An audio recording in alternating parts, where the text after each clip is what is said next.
Hello student, I am Satish Tyagi to teach the class 12th. My subject is physics.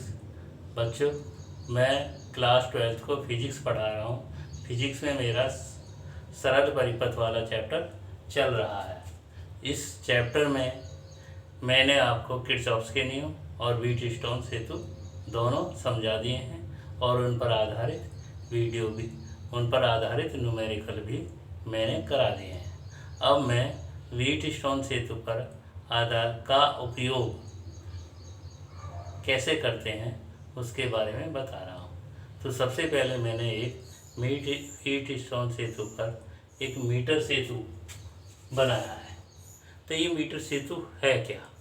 तो metre सेतु यानी कि नाम से ही पता है, मीटर यानी कि ये एक तार है जिसकी लंबाई 1 मीटर है। तो ज़रा मैं देख लें ये बना हुआ कैसा होता है। ये आपको apparatus तैयार मिलेगा। कैसे? एक आपको स्कूल में ये मान के चलो, ये लकड़ी का एक बोर्ड मिलेगा, बोर्ड होगा। जैसे ये मान के चलें ये लकड़ी का एक बोर्ड है। इस बोर्ड पर यहाँ पर ये एक पैमाना लगा हुआ होगा, यानी कि ये पैमाना, इस पैमाने पर यहाँ पर स्टार्टिंग में 0 होगा, यहाँ पर 0 होगा, फिर 1 2 3 4 5 6 10, फिर 11 12 13 14 19 20, इस प्रकार से, यानी कि स्केल लगा हुआ है। स्केल आप जानते ही हो, पैमाना लगा हुआ है। इस पैमाने के ऊपर, इस पैमाने के ऊपर ये कॉन्स्टेंटन का तार लगा हुआ है। ये किसका? कॉन्स्टेंटन का तार, यानी कि AC। AC क्या है? हमारा कॉन्स्टेंटन का तार है, A और C। अर्थात इस तार की लंबाई कितनी होगी? 1 मीटर। ठीक है। अब इसके A सिरे पर पीतल की एक L टाइप की पत्ती लगी हुई है, ये वाली, यानी कि इस सिरे पर एक पीतल की, ये मान के चलो, ये L टाइप की पत्ती लगी हुई है। ये पत्ती, ये वाली। इससे फिर कुछ दूरी पर, यानी कि बीच में खाली छोड़कर, फिर ये एक दूसरी पत्ती लगी हुई है, यानी कि ये वाली पत्ती, ये भी पीतल की है। ठीक है।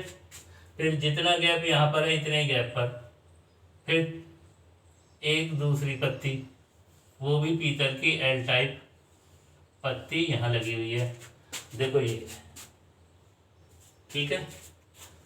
और इसमें जो है एक तो पेच यहाँ पर है, एक पेच यहाँ पर है, और एक पेच यहाँ पर है, एक पेच इसके बीच में है, एक पेच यहाँ है, एक पेच यहाँ है, एक पेच यहाँ है। देखो ये पेच, ठीक है। अब आपको समझ में आ गया होगा।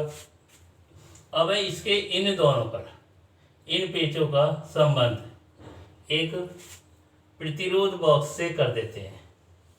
प्रतिरोध बॉक्स है क्या? बॉक्स कहते हैं संदूक, और संदूक का मतलब हमें पता रहता है कि हमारे संदूक में क्या चीज़ रखी है, यानी कि बहुत सारी चीज़ों को रखने वाली, एकत्र करने वाली चीज़ को हम बॉक्स कहते हैं। तो इसलिए क्योंकि इसके अंदर प्रतिरोध रखे हैं, इसलिए ये एक हमारा प्रतिरोध बॉक्स है। क्या नाम है इसका? प्रतिरोध बॉक्स। ठीक है। वो मैंने लिख भी दिया वहाँ, यहाँ लिखने की जरूरत नहीं थी, लेकिन फिर भी मैंने ये लिख दिया। इसका एक सिरा ये इससे जुड़ा हुआ है, दूसरा सिरा ये इससे जुड़ा हुआ है। अब ये बीच में वाला पेच जो है, इससे एक धारामापी यानी कि गैल्वेनोमीटर G जुड़ा हुआ है, ये G जुड़ा हुआ। ठीक है। इसके G के दोनों सिरों पर ये संट लगा हुआ है, संट G के दोनों सिरों पर ये संट लगा हुआ है। अब इसका संबंध एक V स्पर्शी बाहर ले जाता हूं मैं, ये इसका संबंध एक वी स्पर्शी का मतलब ऐसी कुंजी जोड़ देते हैं जिसे हम स्वेच्छा से कहीं भी जोड़ दें तो वो पॉइंट का काम करती है, यानी कि ये एक वी स्पर्शी कुंजी है। आप इसे वी स्पर्शी कुंजी मान सकते हैं। ये आपकी क्या है, कुंजी है वी स्पर्शी, ये कुंजी हो गई, इससे जोड़ देते हैं, ये कुंजी हो गई। अब इसके बाद क्या करते हैं, जिस तार का हमें प्रतिरोध ज्ञात करना होता है यानी कि अज्ञात प्रतिरोध, उसको लेंगे इसके इस पॉइंट से, इन दोनों सिरों से जोड़ देंगे। फिर उसके बाद क्या करेंगे हम, उसके बाद हम जो है ए सिरे से और सी सिरे से कोई सेल लेंगे, सेल का धन सिरा ए से जोड़ देंगे और फिर कुंजी लगा करके फिर सी से जोड़ देंगे। बच्चों, इस प्रकार से हम परिपथ तैयार कर लेते हैं। जो तैयार परिपथ आपके यहाँ सामने बना हुआ है, ये तो मैंने इसलिए है कि कैसे कैसे जोड़ते हैं वो मैंने बता दिया। फिर समझ लेंगे, ये पीतल की एल टाइप पत्ती, ये भी पीतल की एल टाइप पत्ती, नहीं सीधी पत्ती है, और ये पीतल की एल टाइप पत्ती। इसमें यहाँ पेच लगा, यहाँ पेच लगा, यहाँ लगा पेच, यहाँ यहाँ यहाँ, अर्थात ये पीतल की एल टाइप पत्ती, ये पीतल की एल टाइप पत्ती, ये बीच में एक सीधी पत्ती, यहाँ पेच लगा हुआ है, यहाँ पेच लगा हुआ है, यहाँ पेच और यहाँ पर ये पेच, जिसका इस पेच का कनेक्शन इससे है, यहाँ पर ये पेच और यहाँ पर ये पेच। ये आपका स्केल, स्केल के ऊपर कांस्टेंटिन का ये तार। अब इन पेचों के बीच मैंने प्रतिरोध बॉक्स जोड़ दिया, इन पेचों के बीच वह अज्ञात प्रतिरोध जोड़ दिया जिसे हमें ज्ञात करना है। अब हमने क्या किया, इसके इस यानी कि ए सिरे से सेल का धन सिरा और सी सिरे से सेल का ऋण सिरा कुंजी सहित लगा दिया, और इसके बीच में ये बीच वाला पेज है, इससे धारामापी जोड़ दिया, धारामापी में संट लगा दिया और इसकी सहायता से मैंने एक वी स्पर्शी कुंजी लगा दी। अब बच्चों, इसमें इतना करने के बाद अब हम इस पर काम करते हैं। तो देखो, ये जो है इसमें क्या करेंगे हम, इसको ये वी स्पर्शी कुंजी ऐसी कुंजी है, इसे इस तार पर कहीं पर भी आप स्पर्श करा सकते हैं। मान लिया इसे यहाँ भी स्पर्श करा सकते हैं, इसे यहाँ भी स्पर्श करा सकते हैं, क्योंकि फिक्स जगह नहीं है इसके लिए। अब हमने क्या किया, हमने इसको यहाँ पर स्पर्श कराया, तो यहाँ पर स्पर्श कराने पर ये तार दो भागों में बट गया, एक भाग यहाँ से यहाँ तक का, ये दूसरा भाग यहाँ से यहाँ तक का। मान लिया इस तार का प्रतिरोध P और इस तार का प्रतिरोध Q, अर्थात ये हमारी अनुपाती भुजा हो गई P और Q, ठीक है। ये R प्रतिरोध बॉक्स हो गया, S अज्ञात प्रतिरोध हो गया।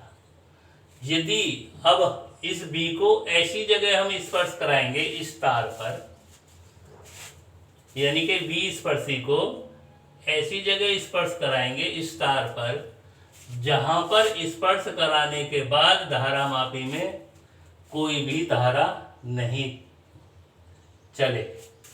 यानी कि यदि मैंने इधर को स्पर्श करा दिया तो धारामापी एक तरफ को सुई विक्षेपित होती है, इधर स्पर्श करा दिया दूसरी तरफ को विक्षेपित होती है।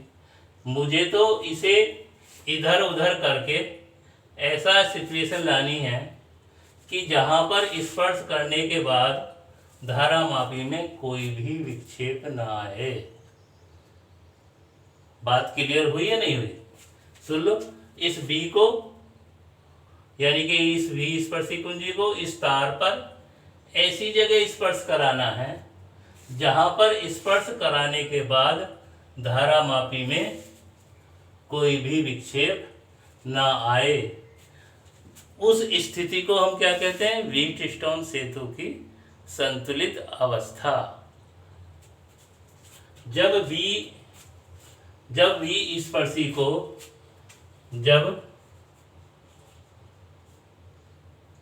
V स्पर्शी कुंजी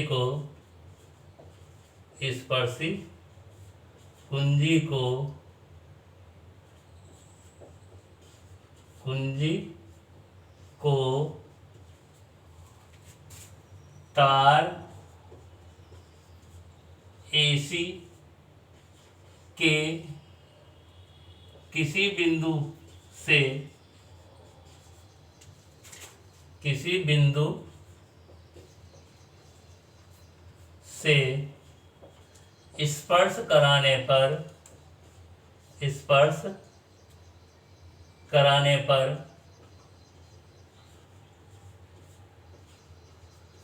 यदि धारामापी में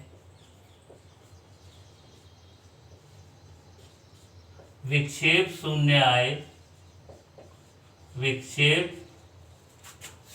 आए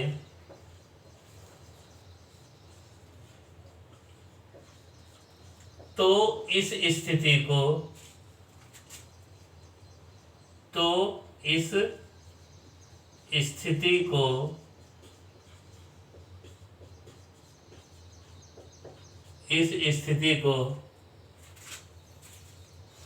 अविक्षेप इस स्थिति को संतुलित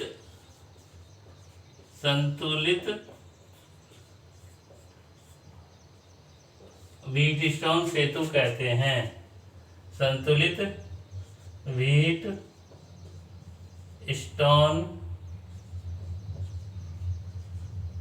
सेतु कहते हैं। अर्थात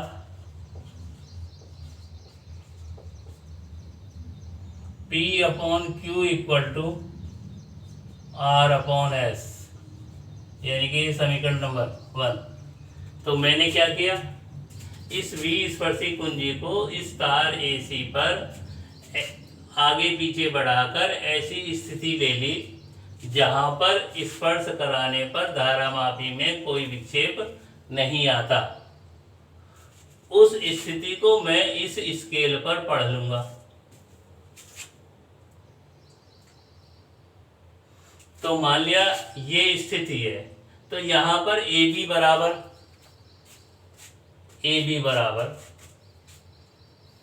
अब चित्र से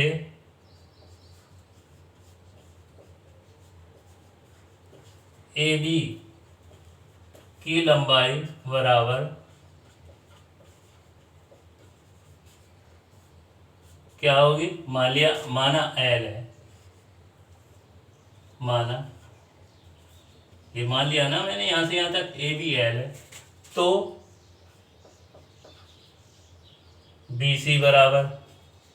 BC की लंबाई बराबर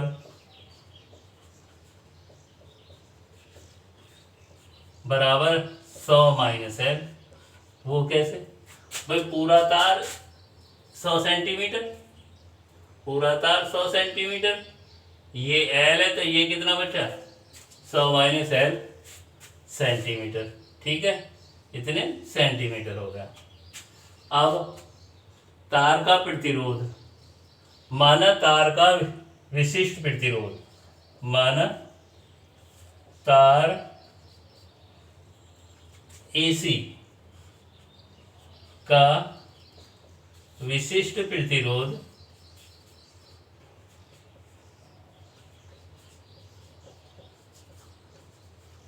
रो है और तार की अनुप्रस्थ काट का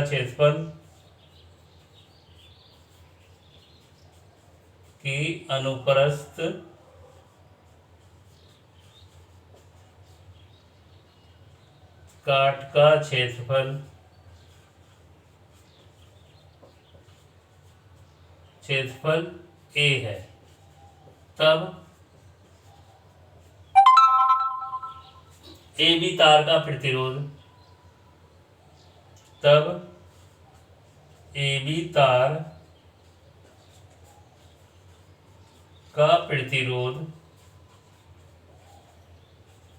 देखो बच्चों आपने पढ़ा होगा पीछे सूत्र, प्रतिरोध R बराबर होता है रो इंटू एल अपॉन ए, ये सूत्र है। प्रतिरोध R बराबर रो इंटू एल अपॉन ए। तो इसी के आधार पर अब मैं AB तार के प्रतिरोध को मैंने P से डिनोट किया। प्रतिरोध P बराबर रो इसका विशिष्ट प्रतिरोध होगा, लंबाई इसकी L है, यहाँ से यहाँ तक की लंबाई कितनी है, यहाँ से यहाँ तक की लंबाई L अपॉन A, A इसके अनुप्रस्थ काट का क्षेत्रफल। इसी प्रकार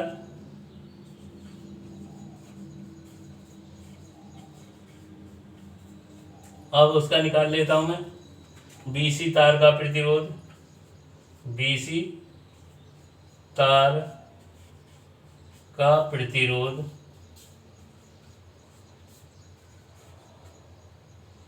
क्या नाम है उसका, Q बराबर रो तो है ये, लंबाई कितनी होगी अब 100 माइनस L अपॉन A अनुप्रस्थ काट का क्षेत्रफल है। ये समीकरण 2 मान लो, ये समीकरण 3 मान लो। समीकरण 1 2 3 से,